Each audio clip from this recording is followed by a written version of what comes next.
What's up, everybody? Joe White here, and I am here today to talk about this movie. This has been marred in controversy. This Snow White movie.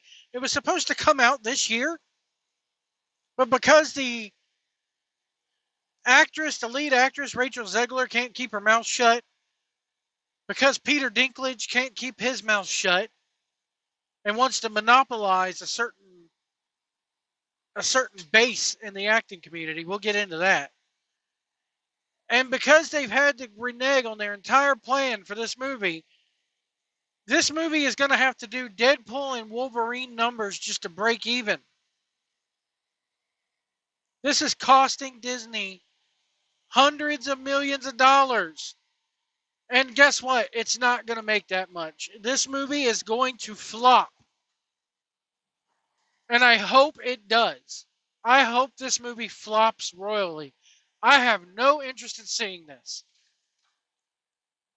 Let's get into this. So rewind to, they decide we're going to do a live action Snow White movie.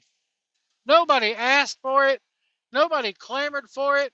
I mean, go the Lilo and Stitch thing. They're already doing a live action Lilo and Stitch. Nobody wants that. I don't want it.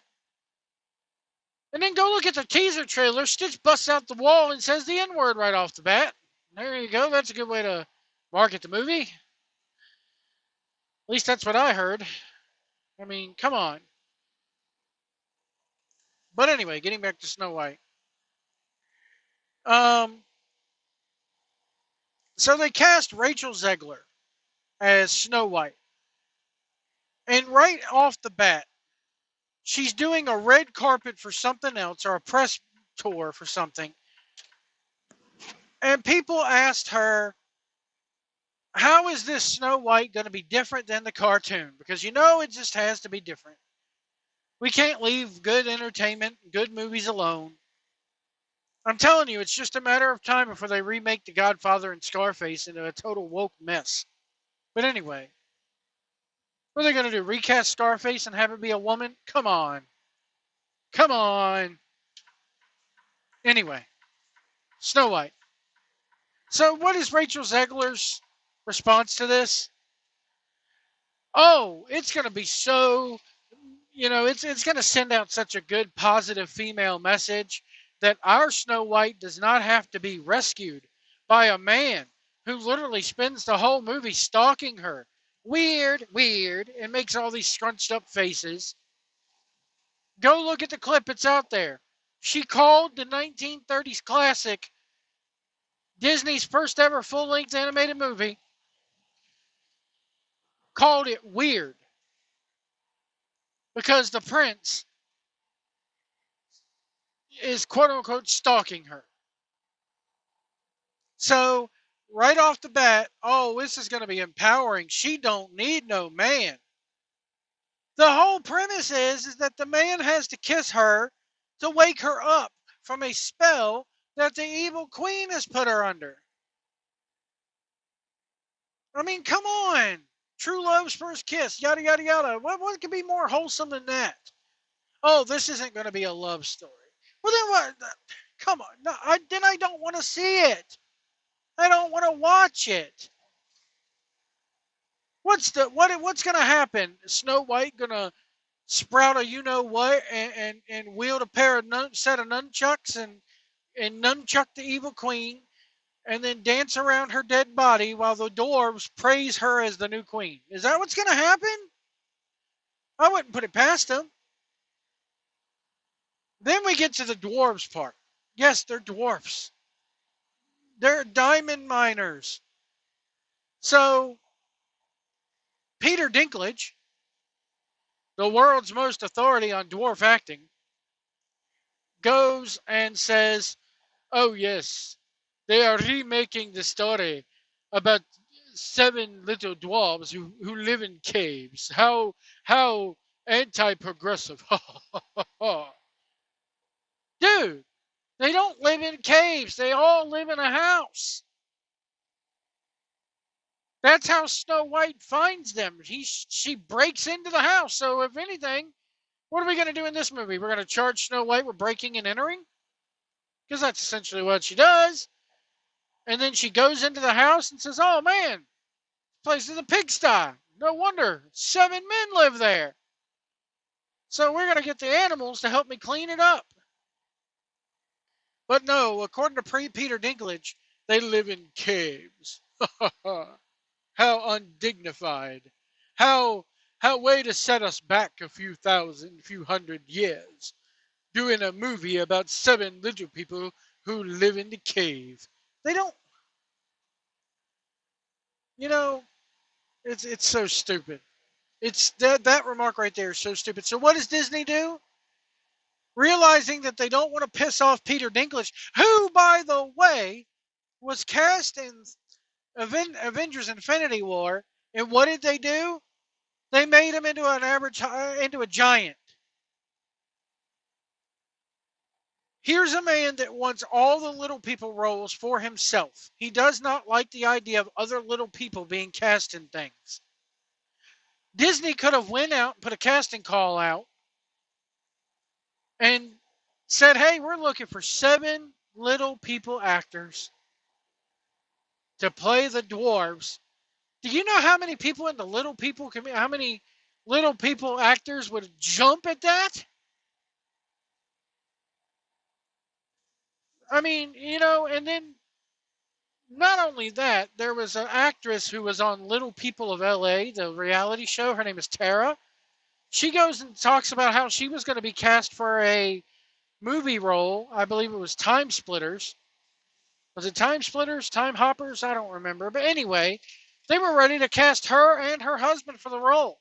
But because Peter Dinklage had to go out and run his mouth and assumingly get all little people but him in the Hollywood community canceled, they reneged on the deal. And she's never heard anything back from them. They said, "Oh, we're going in a different direction." So how does this relate to Snow White?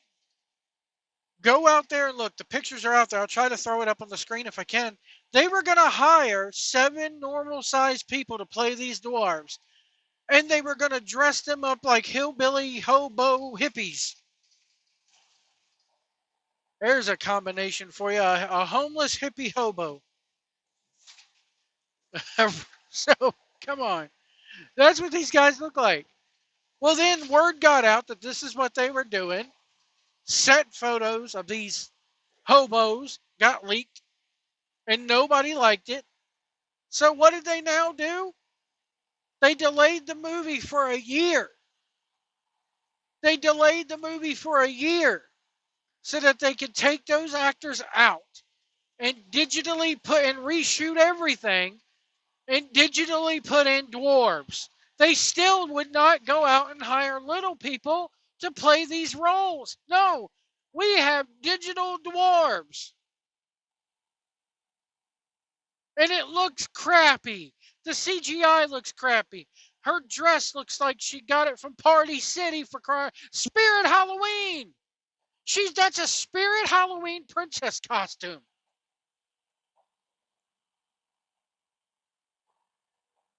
And yet, Disney is still pushing it as this is going to be the greatest thing ever. And then they release a trailer to this over D23 weekend last weekend. It gets ratioed out the yin yang. So many dislikes on this thing. I think it had like 600 likes to 300,000 dislikes. Okay? And you can't ratio that much. It's not review bombing. It's people not liking it because it looks horrible. And then Rachel Zegler, because she's just got to push that message. We got to push that message, We got to throw messages at people. We can't just entertain them. No, we got to have messaging. She goes out there and goes, "Thank you, everybody who liked my trailer. Thank you, everybody who liked the trailer for the movie." And then underneath of it, in a post that is in that very same thread, she put, "And always remember free Palestine." What does the war over in between Jerusalem and Palestine, you know, What, or Israel and Palestine? What does that have to do with your movie? Why do you got to throw that in there?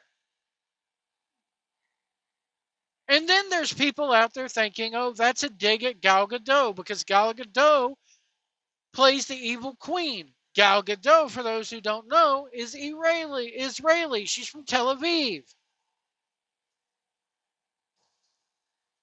So that's a dig at her co-star. Why is that a dig at her co-star? Because the people are saying that the co-star, Gal Gadot, is the best looking part of the movie so far. She's the best thing in the trailers so far.